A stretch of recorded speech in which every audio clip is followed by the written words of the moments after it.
Doctor Baba Saheb Ambedkar open university.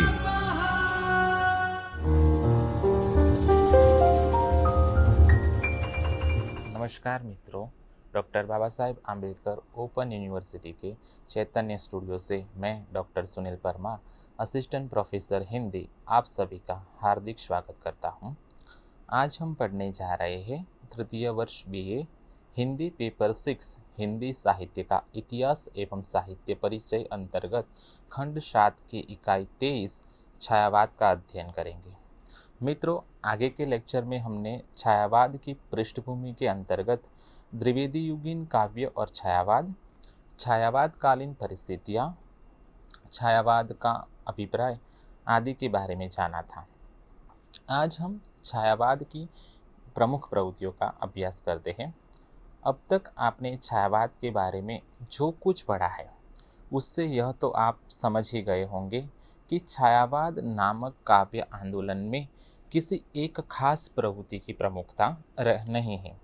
छायावादी कवियों ने रहस्य भावना से संबंधित कविताएं लिखी, शुद्ध प्रकृति प्रेम की कविताएं भी लिखी, ऐसी कविताएं भी लिखी जिनमें स्व की अभिव्यक्ति थी, राष्ट्र प्रेम और समाज सुधार की भावना से प्रेरित रचनाओं की कमी भी नहीं थी। कहने का तात्पर्य यह है कि छायावाद वस्तुतः इन सभी प्रवृत्तियों का समुच्चय है। इन सभी प्रवृत्तियों को जोड़ने वाला तत्व है मुक्ति की भावना। छायावादी काव्य वस्तुतः मुक्ति का, स्वतंत्रता का काव्य है। छायावाद की पहली प्रमुख प्रवृत्ति है आत्मा अभिव्यक्ति की भावना। हम भक्ति काव्य धारा के अध्ययन के दौरान भक्त कवियों के आत्मनिवेदन के बारे में पढ़ चुके हैं। छायावाद से पूर्व हिंदी काव्य परंपरा में अपने स्व को व्यक्त करने का प्रयास भक्त कवियों ने ही किया था। अन्यथा कवि विभिन्न विषयों पर रचनाएं करते हुए अपने को निरपेक्ष और तटस्थ रखता था। भक्त कवियों के आत्मनिवेदन की सीमा यह थी कि उसमें ईश्वर के प्रति भक्ति की ही अभिव्यक्ति थी। उस आत्मनिवेदन पर डॉक्टर नामवरसी के अनुसार धर्म का आवरण था। छायावादी कवियों ने पहली बार अपने स्व को व्यक्त करने की कोशिश की।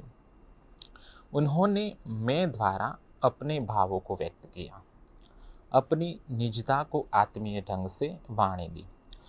मित्रों, अगर उन्होंने अपने प्रेम को व्यक्त किया तो राधा कन्हई का बहाना नहीं ढूंढा, अपने मन की पीड़ा को भी शब्द दिए।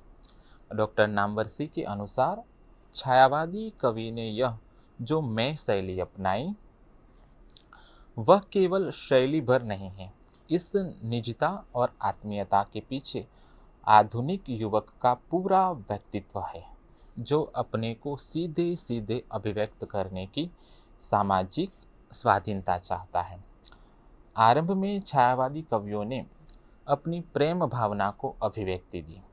बाद में कवियों ने अपने जीवन के दूसरे दुख दर्दों को भी वाणी दी। इस दृष्टि से निराला की सरोज स्मृति कविता विशेष उल्लेखनीय है।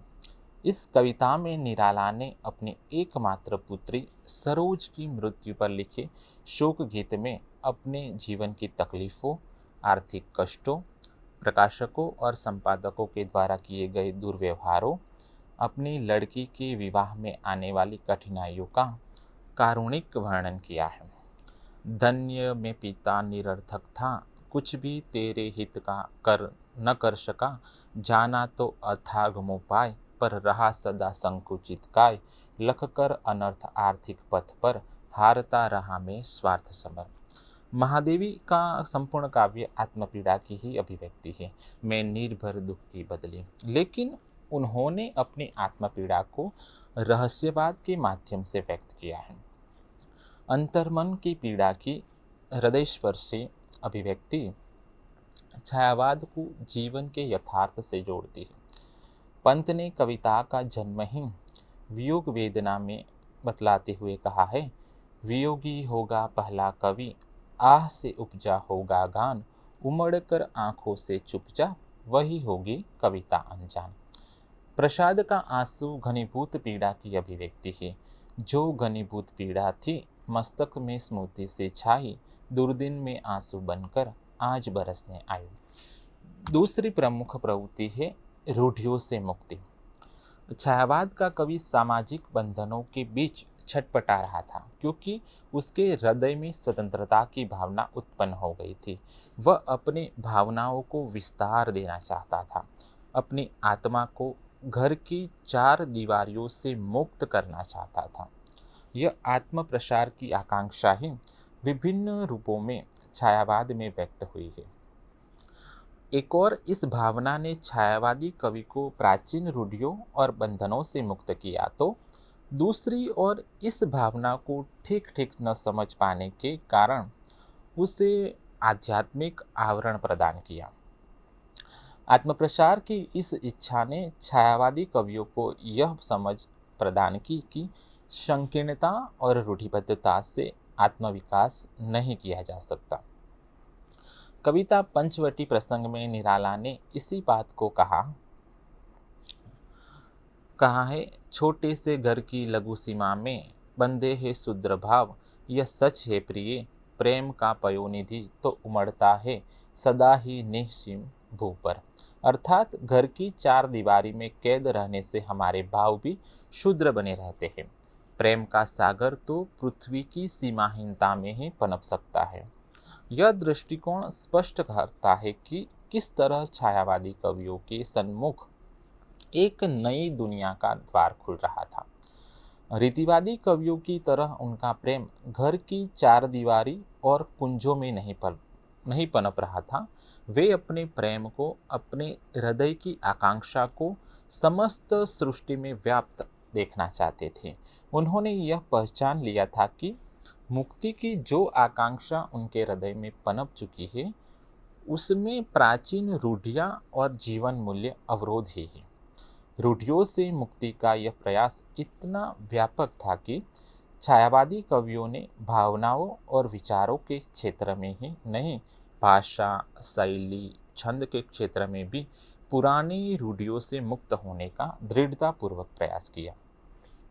पल्लव की भूमिका में सुमित्रानंदन पंत ने ब्रजभाषा का विरोध इसी कारण किया था, और निराला ने छंद के बंधन से कविताओं को मुक्त इसलिए किया था। छायावाद की तीसरी विशेष प्रमुख प्रवृत्ति है रहस्यवाद। प्रकृति में किसी अज्ञात सत्ता का अनुभव छायावादी कवि को रहस्यवाद की ओर ले जाता है। आत्म अभिव्यक्ति और आत्म प्रसार की यह आकांक्षा छायावाद की विशिष्ट पहचान है। लेकिन यह मार्ग इतना सहज भी नहीं था। अपने हृदय की भावनाओं को पूर्ण उन्मुक्तता के साथ मना करना आसान नहीं था। डॉक्टर नामवरसी के शब्दों में देखें तो सामाजिक रूढ़ियों के प्रहार की आशंका से कवि को वैयक्तिक अनुभूतियों के लिए रहस्यवाद का आश्रय लेना पड़ा। पुरुष तो अपनी प्रणय भावना को किसी न किसी ढंग से व्यक्त कर सकता था, लेकिन नारी के लिए यह सहज संभव नहीं था। दूसरी ओर रीतिवाद ने प्रणय भावना को इतना हल्का और शुद्र बना दिया था कि छायावादी कवि अपने प्रेम को उस धरातल पर नहीं उतारना चाहते थे। इसलिए ऐहिक वैयक्तिकता की शुद्रता से उसे बचाने के लिए उस पर रहस्यात्मकता का आवरण डाल दिया। छायावाद में रहस्य भावना का सामाजिक आधार यही है। डॉक्टर नामवरसी के अनुसार काव्य में रहस्य भावना एक प्रकार से परोक्ष की जिज्ञासा है। वैज्ञानिक उन्नति ने आधुनिक मनुष्य को अंधविश्वासों से मुक्त कर दिया। अब वह प्रकृति और सृष्टि को जानना समझना चाहता है। उसमें प्रकृति के प्रति जिज्ञासा का भाव उत्पन्न हुआ। स्वच्छंदतावादी काव्य की यह खास विशेषता है। पंत जी के यहाँ यह जिज्ञासा शिशु सुलभ सरलता के साथ प्रकट हुई है। प्रथम रश्मि का आना रंगीनी तूने कैसे पहचाना। इसी तरह स्तब्ध रात्रि में आकाश में चमकते तारे कवि को मौन निमंत्रण देते नजर आते हैं, और वह अपने आप से प्रश्न पूछता है कि इन नक्षत्रों से कौन मुझे निमंत्रण दे रहा है। स्तब्ध ज्योत्सना में जब संसार चकित रहता शिशु सा नादान, विश्व के पलकों पर सुकुमार विचरते हैं जब स्वप्न अजान, न जाने नक्षत्रों से कौन निमंत्रण देता मुझको मौन। इस अज्ञात और असीम को जानने की जिज्ञासा ही रहस्य भावना है। डॉक्टर नामवरसी के अनुसार यह जो अज्ञात और असीम की अभिलाषा है, वह वस्तुतः ज्ञात सीमाओं के असंतोष से ही उत्पन्न हुई है। और यह असंतोष तथा अभिलाषा केवल दिमागी अय्याशी नहीं है, बल्कि इसका सामाजिक आधार है। यह असंतोष और महत्वाकांक्षा उस मध्यम वर्गीय व्यक्ति का है जो मध्ययुगीन पारिवारिक और सामाजिक रूढ़ियों को तोड़कर उन्मुक्त वातावरण में सांस लेने के लिए आकुल हो रहा था। वह प्राचीन सीमाओं से तो परिचित था, लेकिन नवीन क्षितिज की कोई स्पष्ट रूपरेखा उसके मन में न थी। वह इतना ही जानता था कि इन सीमाओं से परे जो कुछ है वह असीम है। इस असीम को जानने की जिज्ञासा, मिलने की तड़प और कभी कभी उस असीम से मिल लेने का काल्पनिक सुख छायावादी कविताओं में व्यक्त हुआ है। मिलन का यह काल्पनिक सुख क्षणिक है, विरह की वेदना ही अधिक व्यक्त हुई है। विरह का जलजात जीवन, विरह का जलजात वेदना में जन्म, करुणा में मिला आवास, अश्रु चुनता दिवस इसका, अश्रु घिनती रात, जीवन विरह का जलजात। यह संपूर्ण जीवन ही विरह का कमल हो गया है, जिसका जन्म वेदना से हुआ है और करुणा में ही जिसका घर है। दिन रात रो रो कर जीवन व्यतीत करना ही इस जीवन की कहानी है। चौथी प्रवृत्ति है प्रकृति का मानवीकरण। प्रकृति छायावादी कवियों का प्रिय विषय रहा है। प्रकृति के विविध रंगी चित्र छायावाद में अंकित थे। पंत की कविता यात्रा प्रकृति चित्रण में आरंभ हुई। कवि कहता है, मैं प्रकृति से ज़्यादा प्रेम करता हूँ, मनुष्य से कम। प्रकृति में प्रेम और सौंदर्य का दर्शन करने वाले इन कवियों में प्रकृति में एक और नारी सौंदर्य का आरोपण किया है, तो दूसरी ओर अलौकिक सौंदर्य की आभा देखी है। प्रकृति का मानवीकरण छायावाद की प्रमुख उपलब्धि है। प्रसाद की कविताओं में इनमें निम्न रूप देखे जा सकते हैं। बीती विभावरी जागरी, अंबर पनघट पर डूबो रही, तारागट उषा नागरी। यहाँ कवि ने उषा का मानवीकरण किया है। सिंधु सेज पर धरा वधु अब तनिक संकुचित बैठी सी, प्रलय निशा की हलचल स्मृति में मान किए कुछ ऐसी से। यहाँ कवि ने धरा का मानवीकरण किया है। प्रकृति में नारी सौंदर्य ही नहीं, नारी के मनोभावों, प्रणय क्रीड़ाओं का चित्रण इन कवियों ने बड़ी सूक्ष्मता से किया है। निराला ने जूही की कली में जूही और पवन के माध्यम से नायिका और नायक की प्रणय क्रीड़ा का बड़ा सुंदर वर्णन किया है। निर्दय उस नायक ने निपट निठुराई की कि जोकों की जड़ियों से मसल डाले गोरे कपूल घोल।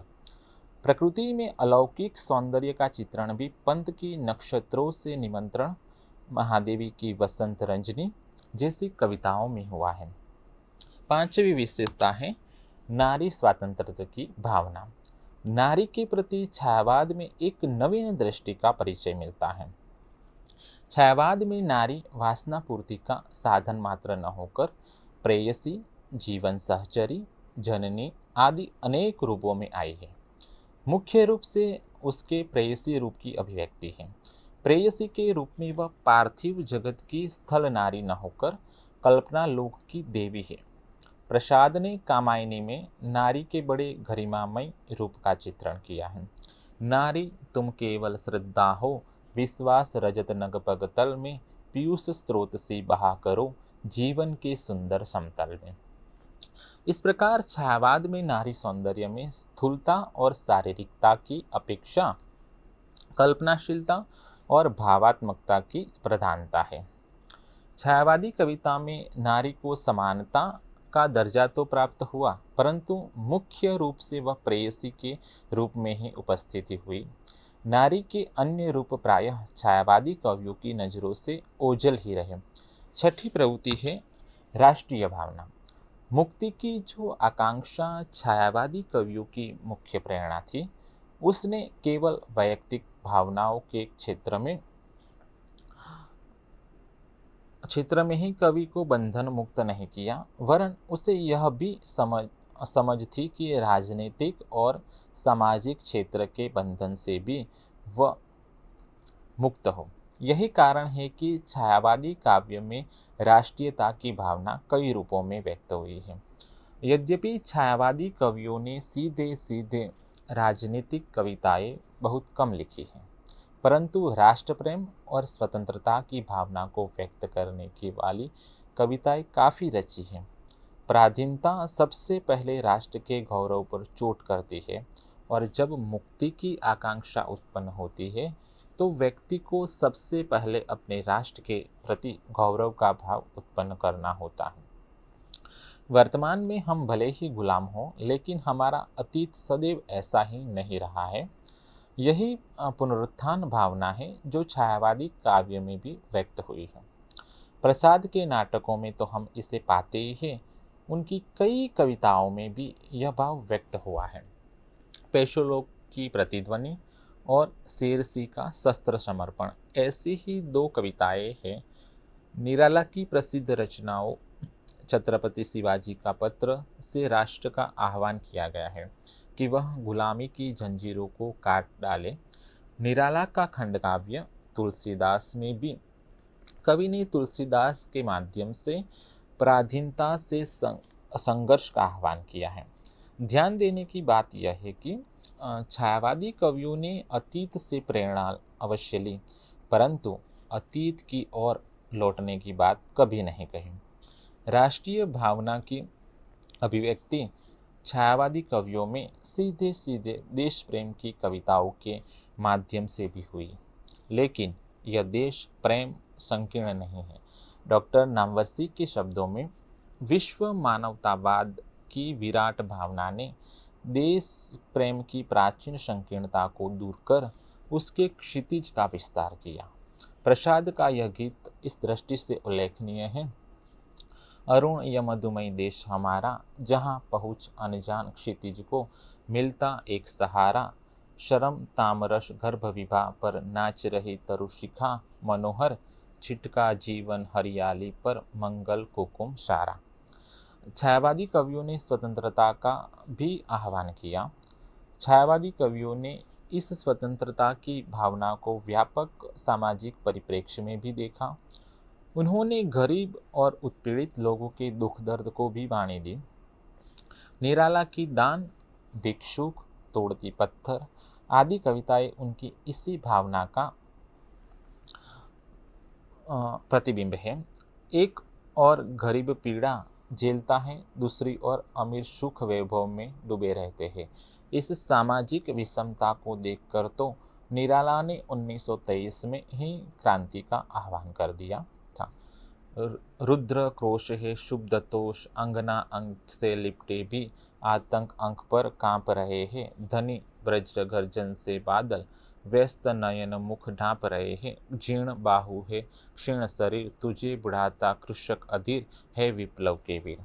सातवीं प्रमुख प्रवृत्ति है पलायनवादी दर्शन।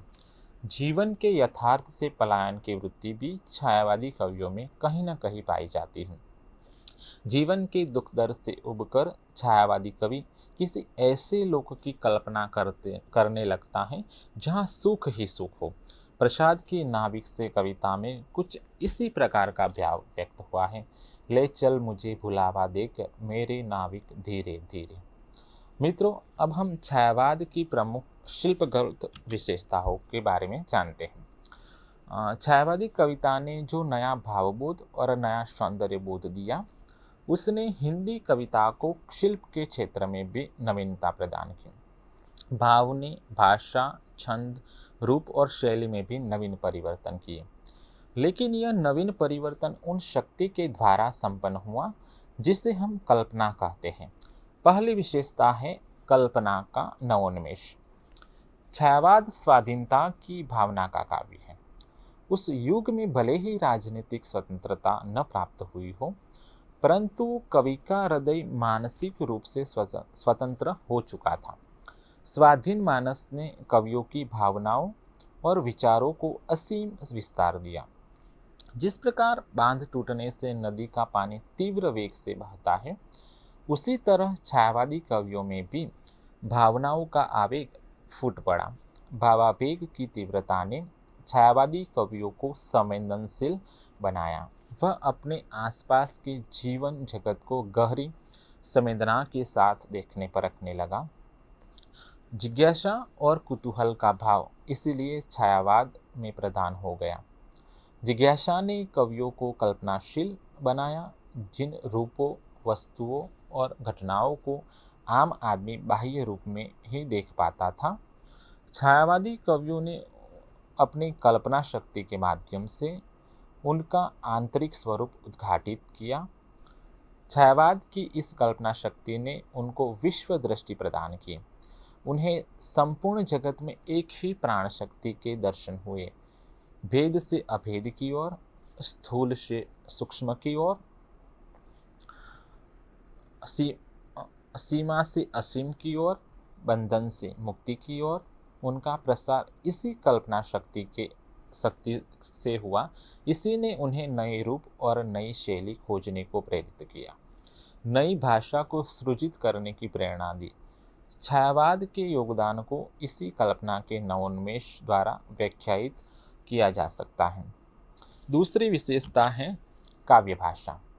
द्विवेदी युग में यह तो तय हो गया था कि पद्य की भाषा खड़ी बोली हो, लेकिन द्विवेदी युग की प्रवृत्ति के अनुकूल ही इस युग की काव्य भाषा में गद्यात्मकता के गुण अधिक थे। द्विवेदी युग की भाषा विश्लेषणात्मक, शुष्क और विचार प्रधान थी, जबकि छायावादी कवि संवेदनशील, भावुक और कल्पनाजीवी था। उसकी प्रवृत्ति स्वच्छंद थी तथा कोमलता, सुंदरता और भाव प्रवणता की ओर उनका झुकाव था। इसलिए उसके लिए यह जरूरी था वह द्विवेदी युग से प्राप्त काव्य भाषा को नया रूप प्रदान करे। द्विवेदी युग की भाषा में संस्कृत के तत्सम शब्दों का बाहुल्य था। लंबे समास वाले पदों के कारण भाषा जटिल हो गई थी। छायावादी कवियों ने यद्यपि संस्कृत शब्दों के प्रयोग की प्रवृत्ति का ही अनुसरण किया, परंतु शब्द चयन में उन्होंने अपनी प्रवृत्ति का ध्यान रखा। इसी तरह लंबे समास पदों की बजाय छंद और लय के अनुकूल पद्य रचना पर उन्होंने विशेष ध्यान दिया। छायावादी कवियों ने कोमल, सरस और सरल शब्दों के चयन की प्रवृत्ति दिखाई। छायावादी कवियों ने यद्यपि आरंभ में संस्कृत के तत्सम शब्दों का प्रयोग अधिक किया और उनको छायावादी रूप प्रदान किया, अर्थात उनका प्रयोग नवीन भावों और रूपों में किया, लेकिन बाद में उन्होंने तद्भव शब्दों के प्रयोग की प्रवृत्ति भी दिखाई। उन्होंने कई तत्सम शब्दों को नए तद्भव रूप भी दिए। उन्होंने कभी कभी देशज शब्दों का भी प्रयोग किया। तीसरी विशेषता है छंद से मुक्ति। छायावादी कवियों की भावनाओं में जो विशिष्टता थी, उसका प्रभाव उनके वाक्य विन्यास और छंद विधान पर भी पड़ा। छायावादी काव्य चूंकि भावावेश का काव्य है, इसलिए उनके छंदों में भी प्रधानता है। उन अपनी नवीन भावनाओं के अनुकूल छायावादी कवियों ने नए छंदों की खोज की। आरंभ में खड़ी बोली कविता के लिए संस्कृत, फारसी तथा रीतिकालीन छंदों का प्रयोग किया गया था, परंतु यह द्विवेदी युग में ही स्पष्ट हो गया था कि खड़ी बोली इन पुराने छंदों के अनुकूल नहीं है। हिंदी के आरंभिक स्वच्छंदतावादी कवि यथा श्रीधर पाठक और रामनरेश त्रिपाठी ने हिंदी के लिए लोक प्रचलित छंदों का इस्तेमाल किया। छायावादी कवियों ने भी इसी का अनुसरण किया। इसके लिए लावनी, आल्हा आदि लोक छंदों का प्रयोग किया। छायावादी कवियों ने इन छंदों को नया रूप प्रदान किया। छंद के क्षेत्र में छायावाद का सबसे बड़ा योगदान है मुक्त छंद, अर्थात छंद के बंधन से मुक्ति। मुक्त छंद, छंद के बाह्य आडंबर अर्थात तुक और मात्रा की गिनती सम विषम चरण से मुक्त अवश्य है, लेकिन कविता की आत्मा लय से मुक्त नहीं है। हिंदी में मुक्त छंद की शुरुआत निराला की कविता जूही की कली में ही हुई है। यद्यपि इस कविता की लय धनाक्षरी की है, परंतु इसके चरण विषम हैं और तुक भी नहीं है। विजन वन वल्लरी पर सोती थी सुहाग भरी, स्नेह स्वप्न मग्न अमल कोमल तनु तरुणी, जूही की कली ध्रुग बंद किए, शिथिल पंत्रांक में वासंती निशाथी। स्पष्ट ही इस कविता को अगर पूरी तरह धनाक्षरी में बांध दिया जाता तो वह सौंदर्य उत्पन्न न होता जो इस कविता में अब विद्यमान है। मुक्त छंद का प्रयोग छायावादी कवियों ने उसी भाव स्वच्छंदता की भावना से किया था जो उनके काव्य की मुख्य प्रेरणा रहा है। चौथी प्रवृत्ति है बिंब और प्रतीक। बिंब काव्य का एक ऐसा अंग है जिसका सौंदर्य सबसे पहले आकृष्ट करता है। छायावादी कवियों का प्रकृति से गहरा लगाव था, इसलिए उन्होंने अधिकांश बिंब प्रकृति से चुने हैं। प्रसाद की कविताओं में अतीत से लिए गए ऐसे चित्र बहुत हैं। महादेवी के गीतों में प्रकृति से लिए गए प्रतीकों का प्रयोग काफ़ी है। दीप, बादल, शमीर, झंझा, फूल ऐसे ही प्रतीक हैं जो हृदय की वेदना, विरह, मिलन आदि भावों को व्यक्त करते हैं। प्रसाद के यहाँ कामायनी में तो प्राय सभी प्रमुख पात्र प्रतीकात्मक अर्थ भी रखते हैं। यहाँ तक कि देव सभ्यता, सारस्वत नगर, हिमालय, कैलाश, प्रलय, संघर्ष इत्यादि भी प्रतीकों की तरह प्रयुक्त हुए हैं। मित्रों, आज हमने छायावाद की प्रमुख प्रवृत्तियों और छायावाद की प्रमुख शिल्पगत प्रवृत्तियों का अभ्यास किया। आगे के लेक्चर में हम छायावाद के प्रमुख कवियों का परिचय प्राप्त करेंगे। तब तक के लिए धन्यवाद। स्वाध्यायः परः